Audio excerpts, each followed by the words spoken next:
Good morning. On behalf of the NC Chamber, thank you for joining today's webinar, Welcome to the NC Chamber with Gary Salamito. I am Janelle Boyd with the NC Chamber.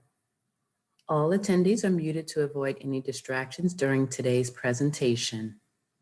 If time permits, we will answer as many questions as possible at the end of the presentation. If you would like to submit a question during the meeting, please use the chat box. The recording of today's webinar will be made available to you via email within 24 hours of the webinar. Now, I would like to introduce Vice President of Member Engagement, Beth Shore. Beth. Good morning. Thank you, Janelle. We're excited to host this morning's Welcome to the NC Chamber. In just a few minutes, I'll introduce our President and CEO, Gary Salamito, who will walk us through the Chamber's vision, mission, core values, pillars that guide our work, and key members of the staff here at the NC Chamber. We'll also save some room for questions at the end. Before we get started, though, we'd love to hear from you, our member companies. I know you're here today because you're a new member to the Chamber or possibly a new contact at a member company. Welcome and thank you for your investment in the NC Chamber. We couldn't do what we do without your investments. So I know we have some people on the phone that are probably hopping on, and I will introduce you. I'd love for you to share a little bit about why you joined the Chamber. Tell us about your company. Again, introduce yourself. If you'd unmute your microphone, that'd be great. Turn on your camera if you feel comfortable doing that. And then when you're done, mute your microphone. Again, I know we have some people that are coming on, so I don't want to call on someone that isn't here, but I believe we have PJ with Corning is on the line. So PJ, if you would get us started, that'd be great. Yes, ma'am. So we, previously we were a member, and then our membership had rolled off and we rejoined. Corning's a Fortune 500 company, headquartered in Corning, New York, global presence, large optical fiber and cable business here in North Carolina for several years, which I'm a part of. We also have a very large life sciences as well as a pharmaceutical technology facility in Durham. So multi-business units, but very heavily focused on optical fiber and cable in North America. And this is kind of the headquarters for our optical fiber and cable business around the world. Excellent. Thank you so much, PJ. All right, I think we have Catherine, maybe in for Tom with SWCA Environmental Consultant. Yes, that is correct. Thank you for having me. Tom had a last minute scheduling conflict, so I said that I would join the group here. So it's nice to meet everybody. SWCA Environmental Consultants is based out of Sanford, North Carolina. We also have a group of engineers in Charlotte, North Carolina.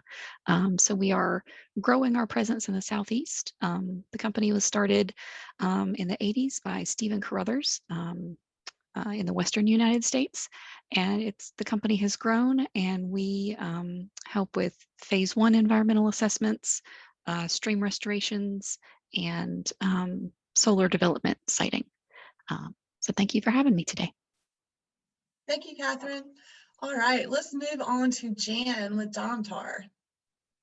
Good morning, everyone. I'm Jan Martin. I handle public affairs and communications for Domtar's corporate communications team. Domtar is a pulp and paper manufacturer. We have a location in Plymouth, North Carolina.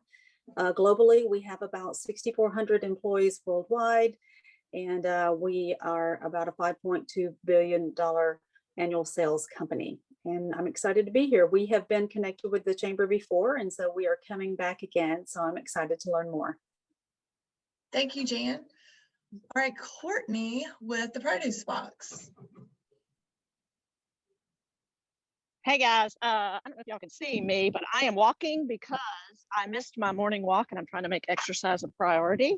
Thank you very much. But I own the Produce Box. We're in North Carolina, based in Raleigh. We serve about 14,000 families in the state, and we deliver local produce to their door. We were one of the first delivery programs. We started in 2008, and we use an army of 150 stay-at-home parents to deliver those boxes on a weekly basis. our revenue is 10 to 12 million, and a large portion of that goes to North Carolina farmers. So we're real proud of that. And also working with a lot of nonprofits to pack boxes for them, for food insecure families, as well as some wholesale. So glad to be here. Thank you, Courtney. And now Joyce with DACO. No, it's not working. Hi, everyone. I'm Joyce, marketing manager for VACO. We are a global company, but I support the 3 North Carolina offices in Charlotte, the Triad, and I'm based out of Raleigh. We are part talent agency and then part business consulting and managed services. So we're very involved in the startup ecosystem and any kind of local business development or expansion, which is how I got connected with Beth. Nice to meet you all. Great. Thank you, Joyce. What a great representation of North Carolina businesses and the diversity that we have. So thank you all so much for sharing what your organization does and for being a member of the chamber. Now it is my pleasure to introduce our president and CEO, Gary Salamito. Gary has decades of experience and a proven track record representing North Carolina business interests at the North Carolina General Assembly. Gary led the chamber's lobbying, advocacy, and political efforts before being named its chief operating officer and acting president in 2018. Gary's leadership in advancing policy at the NC Chamber has helped propel the state to the top of a number of best in business rankings. Prior to joining the NC Chamber in 2011, Gary worked for 19 years at GlaxoSmithKline, the last 10 years serving as GSK's Director of State Government Affairs. Gary's full bio can be found on our website. So Gary, over to you. Thank you, Beth, and most of all, thank all of you for taking some time today to sit with us, learn a little bit about the chamber, and equally important, have any questions answered that you have, and we can learn a little bit more about what's important to you and your companies as we look to represent a broad-based group of businesses across the state to help our communities be healthy through private sector job growth. At the end of the day, our mission is to make sure that we do everything we can, that North Carolina is the top state in the country, and we like to say top place in the world for private sector job growth, and our members give us the resources and the insights to do that. PJ, I'd like to, I grew up 45 minutes from Corning, New York, so I know that area really well. So having Corning back is great. Used to drive through there quite a bit, have some good friends in Horseheads, Elmira area. So it's kind of a hometown company for me in a way. So welcome, glad you're here. We also are the NAM affiliate. We have some manufacturers and those that support the manufacturers on the call here today. We are a proud manufacturer advocate. About 60%, 63% of our actual members are in the manufacturing space. So the manufacturing space is really important. It's the backbone of our economy in North Carolina. We have other great sectors that are contributing, but as manufacturing goes, so does the state. So we take our advocacy for manufacturing seriously, and all the great companies that come in and help our manufacturers to be successful. So I'll just jump in. We're going to do a vision, mission, and pretty quickly. Our vision is what we just talked about. We want to be a national leader, if not a global leader, in private sector job growth, so that you have a place to raise your family, work, and live. That if you have a healthy, if you have good private sector job growth, you have healthy communities. And when you have healthy communities, the resources are there to take care of those communities, whether that be in their schools, in their education, their healthcare, their infrastructure development. So private sector job growth and how we keep our state competitive is what we do. Next slide. So how do we do that? We research, develop, advocate, and communicate for policies and solutions that keep our business climate competitive. When we look around the Southeast, when we look around the country, we look at things that are helping us maintain a sustainable competitive advantage, and we look for the things where we're not. And we'll talk about in a second how we do that. But we're 100% member driven and 100% advocate for businesses like yours to make sure that you can have a place where you can grow jobs if you're here, or is really attractive to add jobs if you're looking to relocate your company. So next slide. So Vision 2030 is what guides us. So back in the year 2012, our board got together and was actually started as how do we develop a strategic plan for the NC Chamber. It evolved very quickly with those senior executives and what's the plan for the state? What's the economic development plan for North Carolina and who has it? Who is developing it? And one of our chairmen at the time said, well, if it's not us, then who's going to do it? Businesses are here today, they'll be here tomorrow, the people will be here for the long run. So we need to develop that long range economic development plan for North Carolina. So Vision 2030 was born. It's a plan that's based upon where are we now? Where do we believe we'll be based upon demographics and trends in 2030? And what are the key issues that we have to address in order to maintain North Carolina as the best place in the country to live, work, and raise your family? So our foundation was formed and the Vision 2030 was developed. And there are three key pillars. There's education and talent supply. There's a competitive business climate pillar, which is all of the things that go into the cost of a job, tax, tort, civil liability, healthcare. And then there's infrastructure and growth, road, rails, ports, water, sewer. What are all those needs going to be when the next 2 million people come here between now and the year 2030? So how do we make sure that we have a plan for those and how do we advocate for those? Next slide. So you'll see the strategy for achieving Vision 2030 for you and for our communities right on this slide. So the foundation I talked about, it's a long-term policy think tank center. It's a thought leader collaboration where we bring the best thought leaders in the state together from our member companies to address and to talk about and to research the issues that are necessary for us to become that best state, to maintain our state as a competitive place for private sector job growth.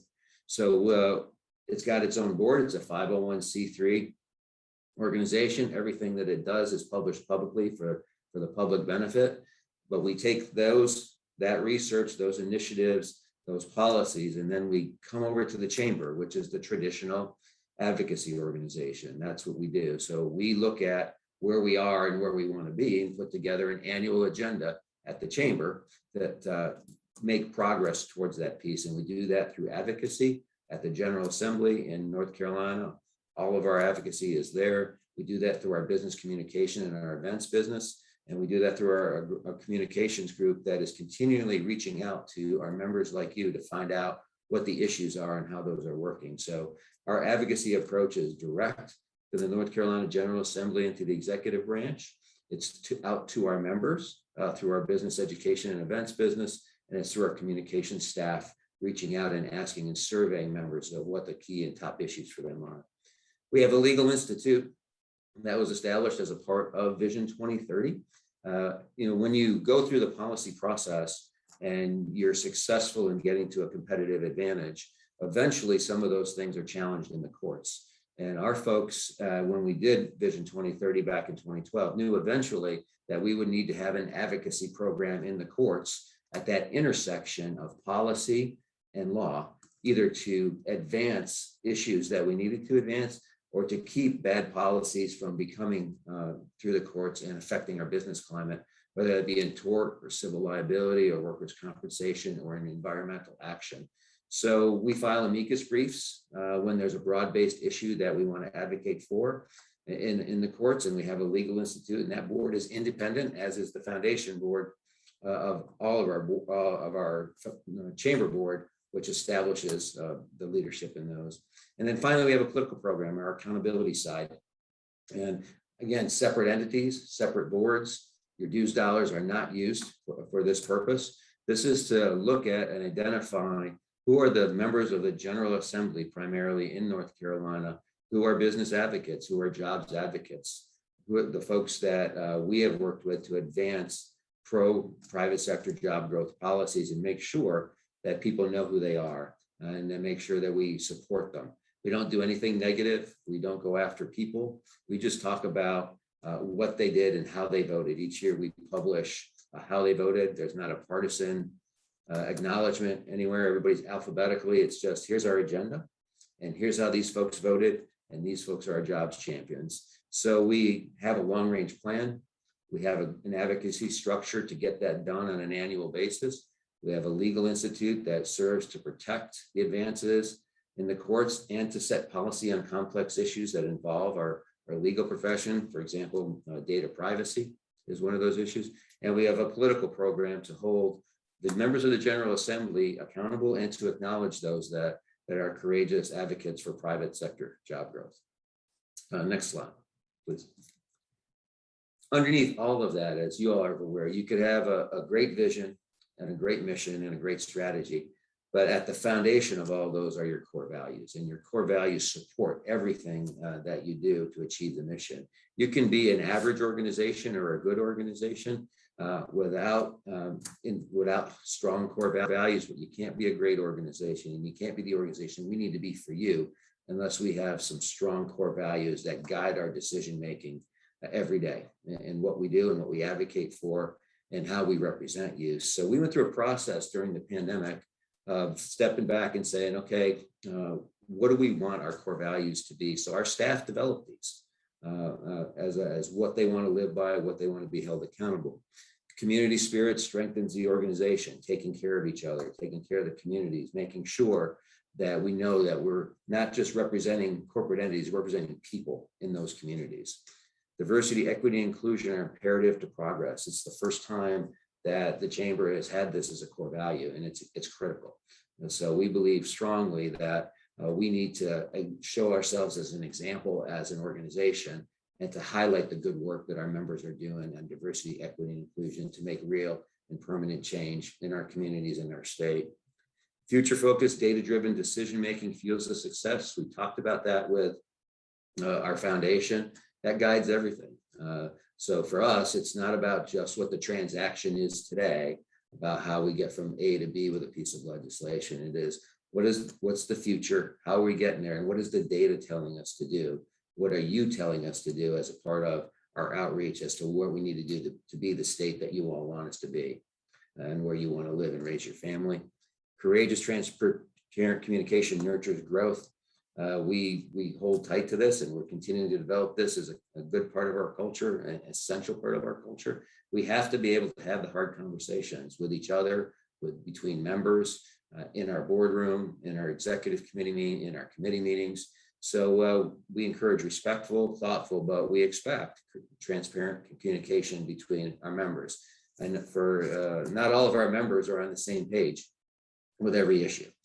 So we want to be that place, and we work hard to be that place where that transparent communication can happen in a safe, thoughtful, and respectful place. And then accountability drives performance. We're accountable to each other. I'm accountable to the board. We have set up strategic initiative boards, for example, on diversity, equity, and inclusion. We have a strategic plan for that I'm held accountable to our leadership, to our board and our executive committee, and our staff I hold our staff accountable to that, and they hold me accountable to it. And it's the same with our plans for advocacy. It's the same for our plans for our event business. We have to be able to hold ourselves accountable to each other, and most importantly to you, to make sure we see that we achieve the vision and mission that we're so fortunate to have you resource us, because none of it happens without resources, and none of it happens without your insights and your guidance along the way. So I'll stop there and really welcome the opportunity to talk more and more specifically about anything you'd like to talk about. And we'll go through our staff very quickly, because you'll get a chance to meet them. But before we jump in to our staff, are any questions about vision, mission, strategy, and our core values? Gary, we had Kimberly join from Bosch. I don't know if she'd want to just do a quick intro as we see if anybody has questions. And Kimberly, if you just popped on, everyone kind of introduced themselves, told us about their company and kind of why you joined the chamber. If you'd like to take a moment to do that. You're muted, Kimberly.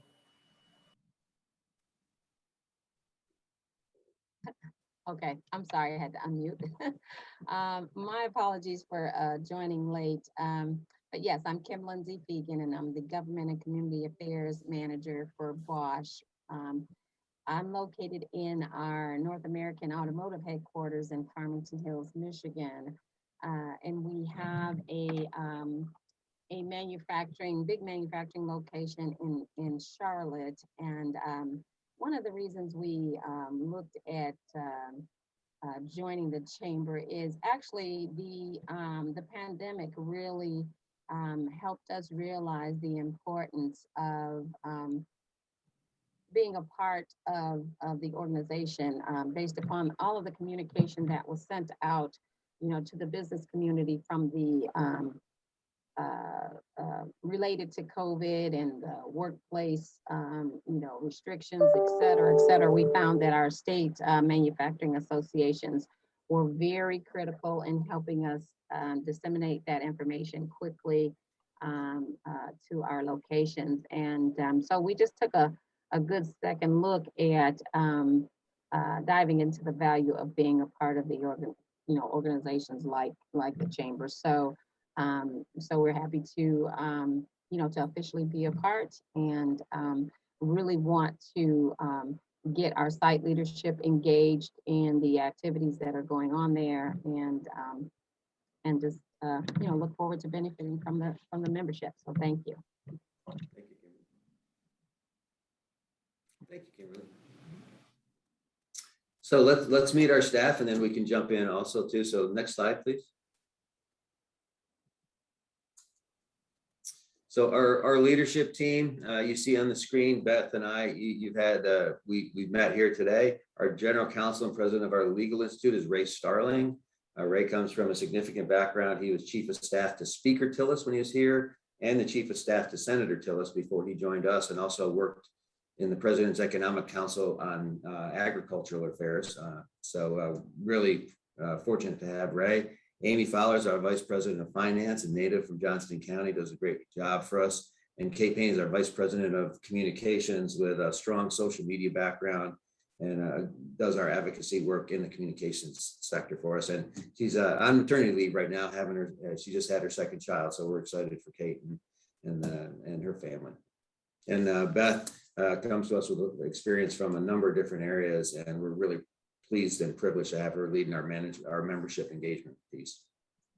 Here's kind of our structure. We've got right now we don't have anybody fully over the foundation. We did have a president of our foundation, Kelly Fuller. Kelly's still with us on contract. The foundation will be looking at the issues going forward and decide the best way to proceed on those issues. So stay tuned for that. Kate Payne has a number of communications professionals and marketing professionals in her group that you'll have a chance to meet. Of course, you met Natasha today on this call, and Janelle.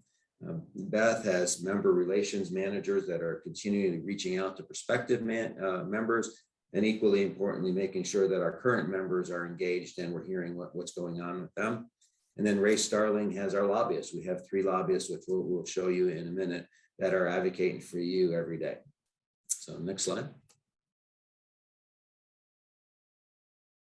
There are our member engagement team, our member relations teams who are on the call here today. I know Michaela's on and Jake's on there. And then we have Ed Troha, who's been with us and is very experienced at this, and Angela Sutton, who helps bring in the money for our events. Next slide, please. There are our lobbyists, Mark Coggins, Deborah Durr, and Peter Daniel Jr., and the areas that they focus on. They all do everything, but on a daily basis, they're watching out for the issues that are underneath them. Right now, our top priority is transportation and infrastructure. So Mark is leading a coalition to advance diversifying our revenue sources to make sure we can make the investments in our roads and rails and ports that we need to going forward. Deborah is workforce readiness, top issue, as you know, for your companies and for companies we talk to the state, is how do we find the talent and connect the talent with the jobs and the experience and get them the training and retraining that we need. So Deborah's in the middle of that. And a top issue we're dealing with now, and I know is important to manufacturers, is energy. And how do we have predictable, affordable energy going forward? And Peter Daniel is in the middle of that for us. Next slide. Upcoming events. Beth, I'll turn this over to you to talk about a little bit, and then I'd be happy to answer any questions. Gary, thank you. And I know we have a question from Courtney in just a second. I'd love to draw to your attention what's going on next week. This is your member-only roundtable. We'll get an update on the top 10 things legislatively that the NC Chamber has been working on. Also, and that'll be Ray Starling providing that report. And also Gary will give us an update on workforce. So June 29 or June 30, and that is for members only. Please plan to join us if you can. If not, and you have someone else in your organization that might want to participate, we'd love to have you do that, because this is truly the bread and butter of what we're doing on your behalf. So hope that you can join us for those again next week on the 29th and the 30th. And then the next 3 events you'll see are those core issues that Gary just touched on: transportation and infrastructure. Again, a lot of work going on there to provide the funding resources we need in the future. July 28th, virtually, education and workforce. We bring together the business community as well as the education community. You know, we look at pre-K, through 12, community college, advanced degrees. It's a wonderful time to join, to learn about what other people are doing in that space, especially in the business community. Virtual again on August 11th. And then we're excited on September 21. We'll host in person and virtually our healthcare conference. And a lot is going on in the healthcare space, mental health, all kinds of things that we'll talk about there. And you'll be getting detailed information on the opportunities to attend those events. So with that, I know we have some questions. Courtney messaged us. She had a question. So Courtney, we'll start with you, and we hope that others will ask questions as well. Hey guys, yeah, I'm done with my walk, and it might be that you've already answered this question. I was going to ask for an example of I think what you said, Gary, was private business policies. And so I wanted to hear like an example of what is a pro-business policy that you're advocating for, or maybe I was even going to ask what's one that you're most proud of that you've really pushed for and you're like, we really made something happen here. But maybe that's not appropriate for today, and maybe I just need to attend some of these roundtables. Courtney, I can give you generalities where when we look at what are the pro-business policies that help job growth, we want a competitive tax climate. You know, we don't. So we're really proud of the fact that we're ranked in the top 5 for both corporate income and personal income tax competitiveness, and helping making sure small companies like you have the resources you need. So there, and also the protections under the liability system. We did some tort and civil liability reforms a few years back that helped to protect not only large businesses, but small business, because it included trespassing, clarity on our trespassing laws. So really proud of those. And then about in 2017, we for the first time in a generation, looked at how we fund our transportation networks, how we get products and goods back and forth in and out of the market, and put $1 billion a year into that for 10 years by transforming how we pay for infrastructure investment. So as we want to make sure that people can get to and from work, and we want to make sure that you can get your stuff into your customers' hands, but also get those farmers good food coming from farmers to you to package it in a way that doesn't delay those trucks. So we're really pleased particularly with those. There are a number of others, and be happy to go into more detail, but those are a couple where we say if we're competitive on the tax side, if we protect and balance our litigation system, and we make sure goods and services can get to and from market, I think we're doing good stuff. Can I follow up with one quick question? Like, what's an example of something that would hinder transportation within the state that you have helped with? Do you know what I'm saying? Like, what is something that was really hindering that infrastructure? Yeah, so we have a great reliance on the gas tax here as a way to fund our transportation network. But we know fuel efficiency standards are changing, more electric vehicles are coming. So the amount of money that's available to take care of our roads, the amount of money available to improve our roads, particularly in the rural areas, but in the urban areas also, the amount of money to do that was going down. So we had to diversify that revenue stream so that as population goes, the revenues are there to update the roads and build the roads as our fuel efficiency. So it was something that people, when they hear tax, all they do want to do is cut that tax. And but when you cut a gas tax, there's not as much to pay for to make sure our kids are safe on the roads, that our deficient bridges get taken care of. So that's how we do it. Okay, thank you. That was really helpful. Thank you for the question. Hi, Gary. Stan Martin with Domtar. I would love to connect with some of your government affairs folks. We have, of course, infrastructure is very important to us. And, with the highways, interstates, things that are taking place there, truck weights and things like that are very important to us. And so I actually have a couple of issues I'm working on. One is in infrastructure, another one is in energy, which you could have guessed that probably, but so I would love an opportunity to talk to your government affairs folks just to connect and see if we can't partner together on a couple of things. Yeah, Jen, we'll have Peter and Mark reach out to you. Those are the two folks that are in the middle of it. Yeah, the two of our top priorities. We got to make sure we have reliable, competitive energy for our manufacturers. Well, our Plymouth mill produces energy, and so that's where we come into play with it as well. Not only taking in energy, but putting energy out on the grid. Yeah, we'd love to hear more about that. Okay. Hey, Gary, this is PJ. Jane, it looks like you and I may have some overlapping interests as well. So as it relates to House Bill 951 for the energy policy, I know you've brought up energy policy a few times during our conversation.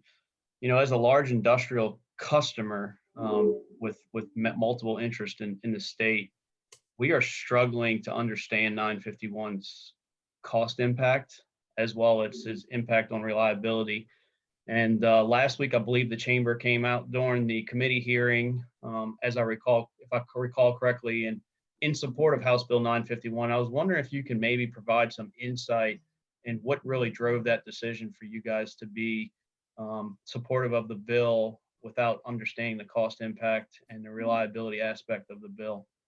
Yeah, thank you, PJ. And we were listening and we were talking not only to the energy producers but to our members who were on the manufacturing side, and we're supportive of the discussion continuing to move forward so that North Carolina can have a self-determination about how do we produce the energy in a reliable, predictable way and an affordable way. So for us, with everything that's going on federally, with the movement to decarbonize so quickly, with things that we're seeing happening federally in particular, but also the Governor Cooper's administration to really get away from coal quickly. We stepped in and said, listen, we're not wedded to any particular provision in this bill, but we are wedded to this discussion and want to facilitate the discussion and be the entity that helps tell the truth about where we are with this and what the cost impacts will be. We understand that the public staff will be doing the analysis and the cost impacts will be coming out this week. So we'll make another assessment this week when those cost impacts are produced. So while we came out and supported the bill, we're really supporting the process of continuing to have this discussion through the House, through the Senate, in hopes that we can have a North Carolina solution that isn't forced upon us through more mandates, but is actually something where the manufacturers and the producers of energy come together and say, okay, we're here and we want to be here. How do we do that together? So our support of the bill is about keeping the dialogue open, about making sure that we're telling our manufacturing customers and Duke Energy and our producing customers to, let's continue to talk in a way that is consistent with our values, right? Open, transparent communication, and be the truth teller in the process, in the public debate process. So we're committed to that. We're committed to making sure that we understand it and that we talk to both sides about what we're hearing and dispel the myths that we need to. I spent yesterday at Charlotte Pipe, and I was also with Glenn Raven yesterday having those same discussions about how we do that. So your concern, if I'm hearing you correctly, is really federal mandating versus North Carolina legislative mandating of policy. Yeah, I think where we are is we would rather determine here what's best for North Carolina versus the mandates that may come down from the federal government that may take that out of our hands and make, for example, coal so expensive and natural gas so hard to get. We've got to have an all-of-the-above energy strategies to make sure that North Carolina remains competitive. Right now we have the cheapest, if not the cheapest, one of the cheapest energy cost states for manufacturing in the country, and we want to maintain that. But we also want to make sure that as those investments need to happen for improvement, that they can happen, that we don't retire coal too fast, that we make sure that we have a diversified group that doesn't drive cost up so much that we can't afford it. You know, we're worried about the regulatory side of how fast they're going to do that, and we want to moderate that. So it needs to be economical too. I mean, that's what I hear you saying as well. That's right. Absolutely. Hope that helps. We're navigating it by the hour as all of you are too. I have spent the last 4 days and all of last week since the bill was issued, working on it myself. Well, we're looking forward to getting you connected with Peter so that we can get your thoughts on it too, as we try to make sure that we get to the point where it all makes sense for everybody. Thank you.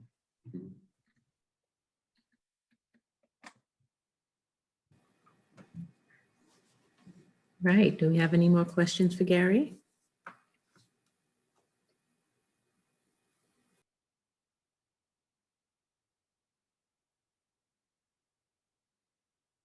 Thank you all for your time today. I'm here, and please don't hesitate to shoot an email to any of our GA folks or me about things that are important to you. And if you need to set up a time where we can talk further about any of these issues, please know that I'm open to it. I learn from it, and we're only as good as the communication that we get from you, our members, who are resourcing us to be advocates for you. So the commitment to open, transparent communication is real.